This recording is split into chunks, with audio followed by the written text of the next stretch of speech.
네, 오늘은 여러분들 수학 교과 세특을 준비하기 위한 탐구 주제 15가지를 한번 소개해 드리려고 합니다. 참고로 오늘 말씀드리는 모든 주제들은 제 채널에 오시면 각 주제별로 더 자세한 영상이 준비되어 있습니다. 관심 있는 주제가 있다면 그 영상도 꼭 참고해 보시고요.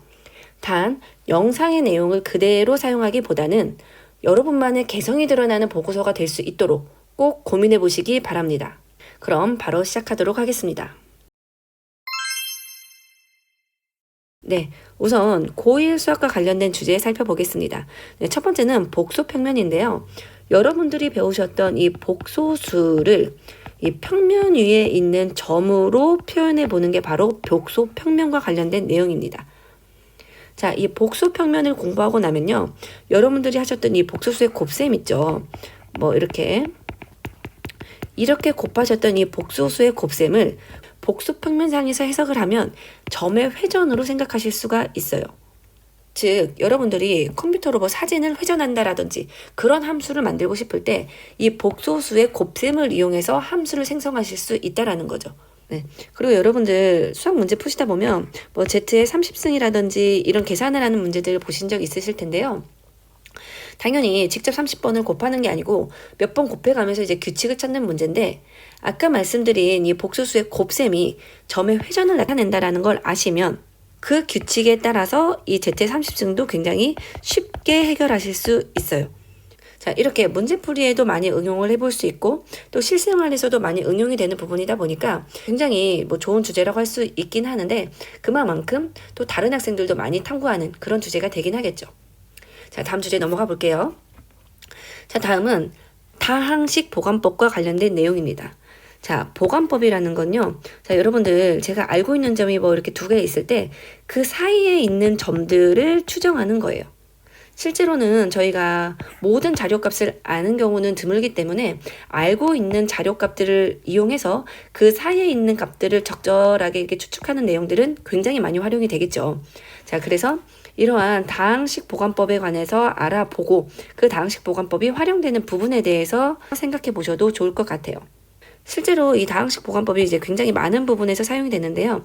선생님은 영상에서 이 건축 설계비를 산정하는 데 있어서 이 다항식 보관법이 어떻게 사용되는지를 예시로 담아놨습니다. 참고하셔서 여러분이 관심 있는 분야로 적용해 보시면 좋겠죠.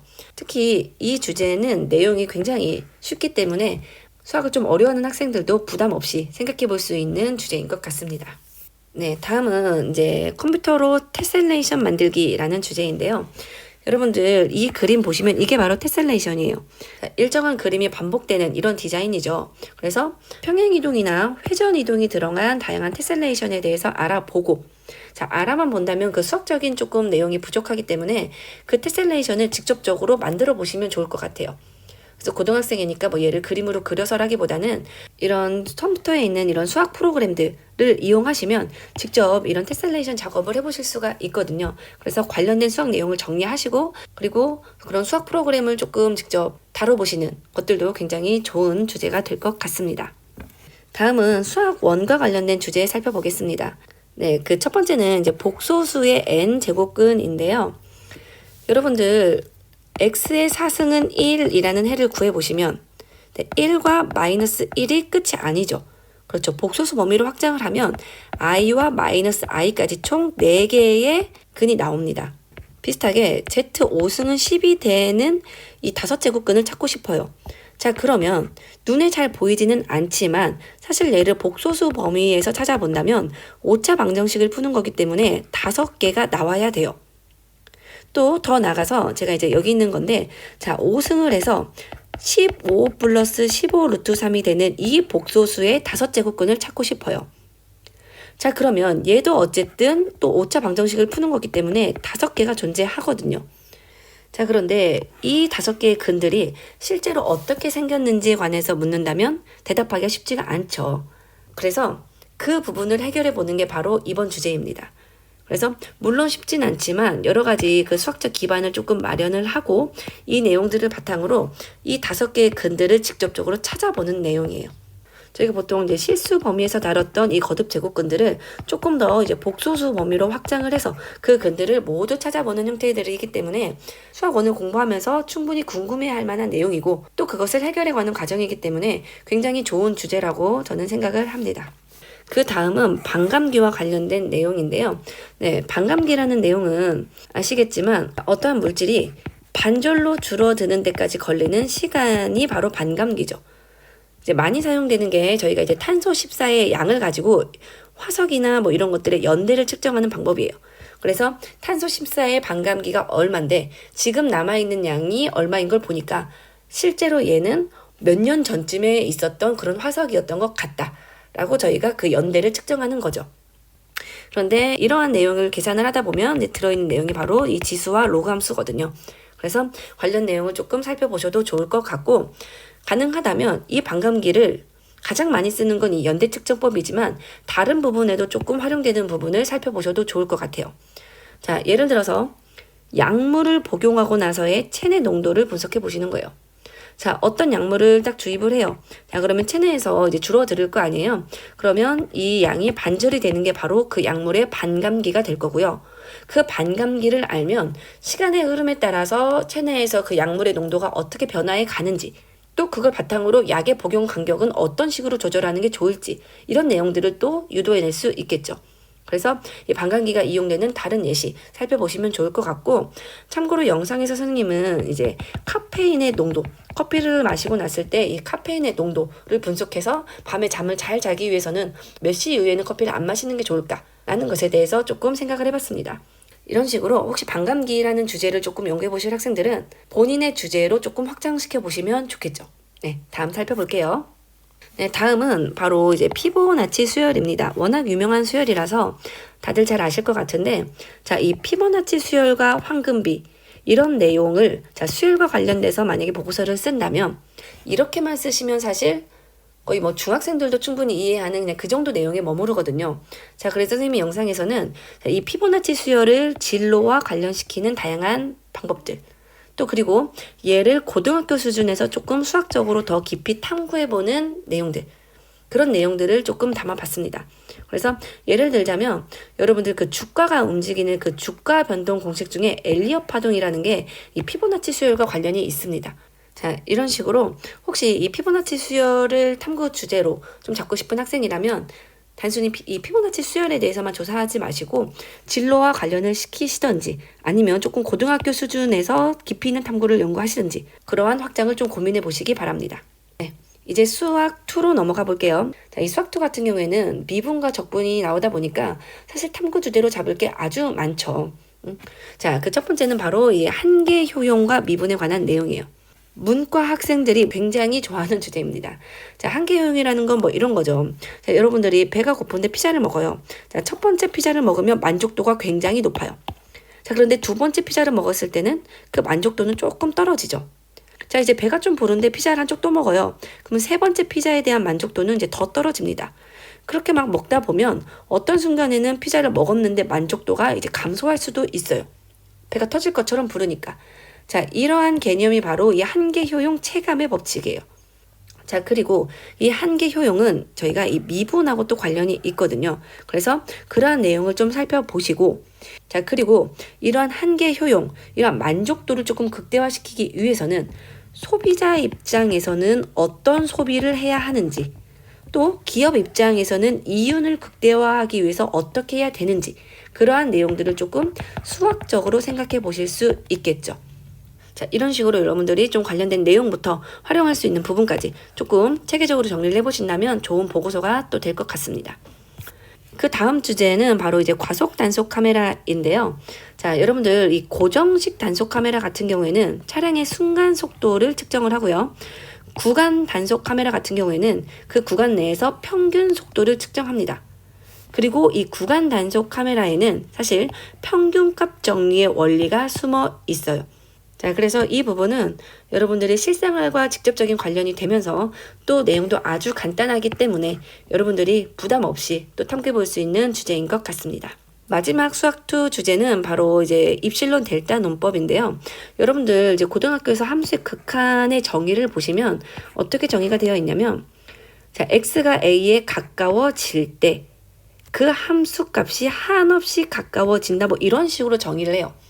자, 그런데 한없이 가까워진다라는 것은 사실 굉장히 엄밀하지 못하고 수학적이지 못한 표현이죠. 자, 그래서 이 극한 부분도 사실 대학교에 가면 이렇게 한없이 가까이 간다가 아니고 굉장히 엄밀한 정의를 합니다. 그게 바로 입실론 델타 논법이에요. 자, 그래서 처음 접하면 당연히 뭐 쉽지 않은 내용이지만 저희가 이제 수학에 좀 관심 있는 학생들이라면 극한을 배우고 나서 좀 굉장히 수학적이지 못하다, 애매하다, 가까워진다라는 게 어느 정도를 뜻하지? 라는 생각 충분히 해보실 수 있거든요. 그래서 이런 지적 호기심을 바탕으로 확장시켜보는 주제로서 탐구해보셔도 굉장히 좋으실 것 같습니다. 다음은 확률과 통계와 관련된 주제 살펴볼게요. 자, 첫 번째는 이항분포의 정규 근사에 관한 내용인데, 이제 여러분들 이항분포를 정규 분포로 바꾸는 내용 아시죠? 자, 그러니까 이산 확률 분포를 연속 확률 분포로 바꾸는 거예요. 그래서 이렇게 연속 확률 분포로 바꾸고 나면 정규 분포 같은 경우에는 이런 표준화 작업을 통해서 그 표준 정규 분포표를 이용해서 굉장히 수월하게 계산을 하실 수 있잖아요. 자, 그런데 여기서 얘를 이런 식으로 근사를 시키는데 과연 이때 이 오차는 무시할 만한 수준인가? 라는 거예요. 물론 이 n의 크기에 관한 조건이 있긴 하지만 그게 보장이 된다고 해도 실제로 계산을 해보시면 이 오차가 생각만큼 작지 않거든요. 자, 그래서 여러분들이 이런 이항분포를 정규분포로 바꾸는 이러한 내용을 공부를 하시고 나서 그럼 그 오차는 무시할 만한 수준인가? 직접 한번 확인해 보자. 그래서 이러한 오차를 실제로 생각해 보고 그리고 이런 오차를 줄이기 위해서는 사용할 수 있는 방법이 무엇이 있는지까지 살펴보실 수 있겠죠. 자, 다음 주제는 베이즈 정리입니다. 자, 베이즈 정리는요. 자, 조건부 확률과 관련이 되는데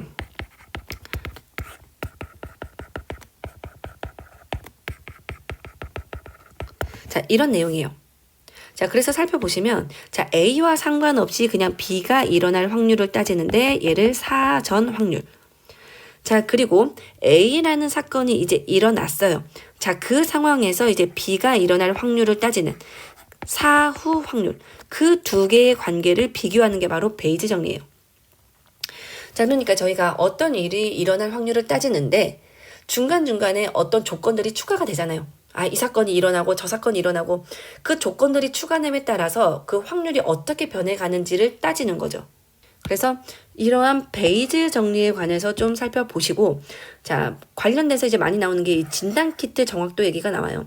자, 그래서 예를 들어서 저희가 병에 걸린 환자를 99% 양성으로 판단해주는 키트가 있어요. 자, 굉장히 정확해 보이죠.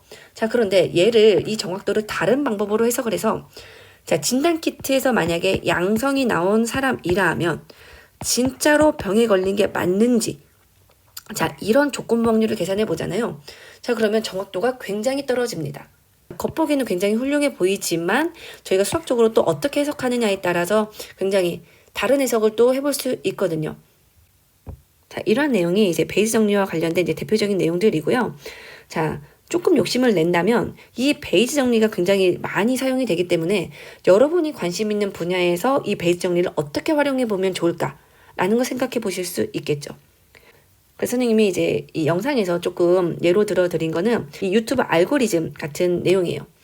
자, 그러니까 저희가 이 영상을 좋아할 만한 사람들에게 이제 영상을 추천해 줘야 되는데 그냥 무작위로 추천하는 것보다는 저희가 만약에 이런 영상을 본 사람이라면 이런 영상을 검색했던 사람이라면 이 영상을 추천했을 때 얘를 좋아할 확률이 올라가지 않을까라는 게 바로 이 베이스 정리거든요.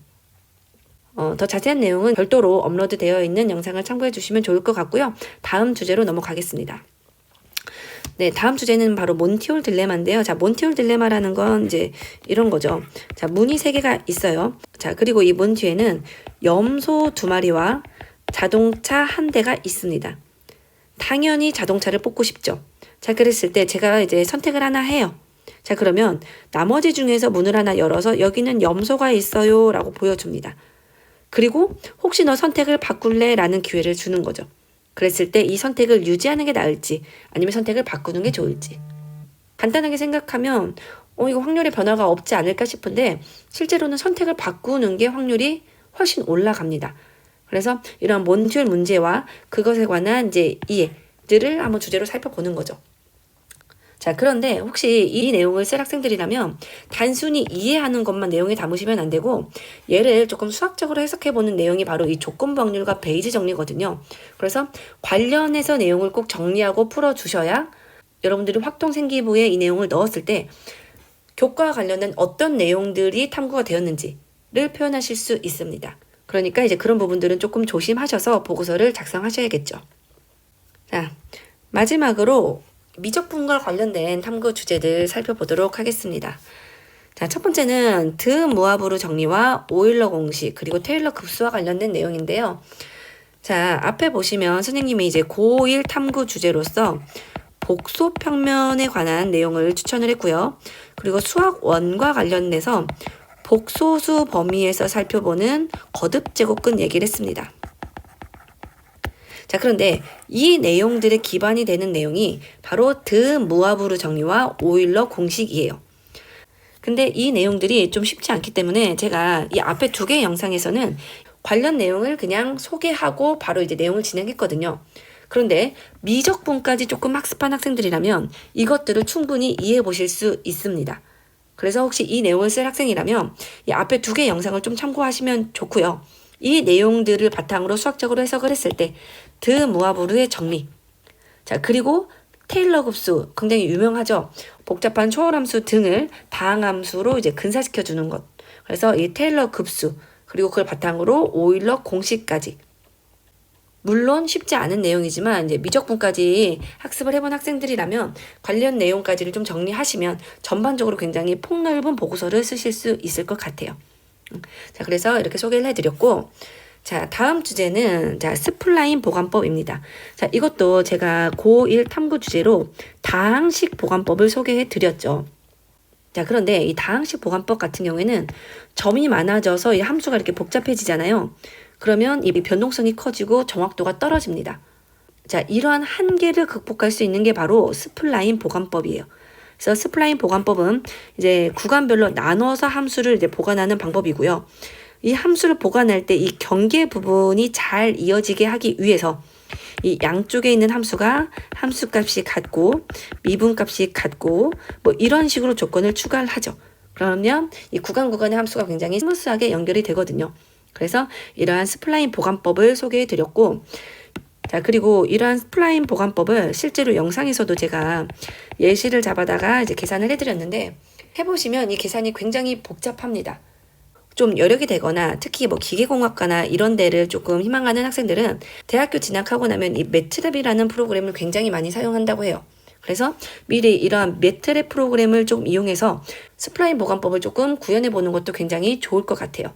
선생님도 이 매트랩을 조금 공부를 하고 이 영상에도 관련 내용을 담아놨거든요. 그래서 여러분들이 가능하시다면 그런 부분들까지 좀 활용해 보시면 굉장히 좋은 탐구가 될 것 같습니다. 네, 이제 마지막입니다. 마지막은 이제 풀이의 급수와 관련된 내용인데요. 사실 이제 풀이의 급수보다는 풀이의 변환이 유명하죠. 그리고 이 풀이 변환은 이제 파동과 관련되다 보니까 혹시 물리 쪽에 관심이 많은 학생들, 그리고 뭐 병원에서 뭐 뇌파라든지 뭐 이런 것들이 다 파형이다 보니까 의학 계열에 진학을 희망하는 학생들, 그런 학생들이 이 풀이의 변환에 대해서 관심을 갖고 많이 가져와요. 자, 그런데 문제는 이 내용이 고등학교 수준에서 탐구해보고 쓰기에는 너무 어렵다라는 거죠.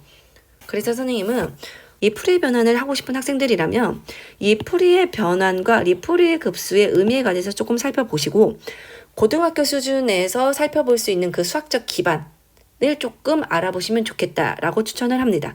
그래서 첫 번째 영상에서는 이제 함수의 내적과 삼각함수의 이 직교성 부분을 첫 번째 영상에서 다뤄드렸고, 또 가능한 학생들은 두 번째 영상에서 얘를 바탕으로 풀이의 계수를 직접 구하고 풀이의 급수를 다뤄보는 것까지 두 번째 영상에서 소개를 드렸어요. 자, 그래서 이런 식으로 선생님은 단순하게 이런 수학적 내용을 그냥 설명해 드리는 것보다는 여러분들이 얘를 탐구 보고서로 쓰고 생활기록부에 기록을 한다면 어떤 포인트를 꼭 담아야 되고 또 어떤 관점으로 풀어내야 생활기록부에 조금 더 잘 기록해 줄 수 있을지 그런 부분을 고민해 보면서 영상들을 만들었거든요. 그러니까 혹시 관심 있는 주제가 있다면 그 관련된 영상도 꼭 참고를 해보시면 좋을 것 같고요. 처음에도 말씀을 드렸지만 이 영상의 내용을 그대로 쓰기보다는 본인만의 특색이 나타날 수 있게끔 꼭 노력해 주시기 바랍니다.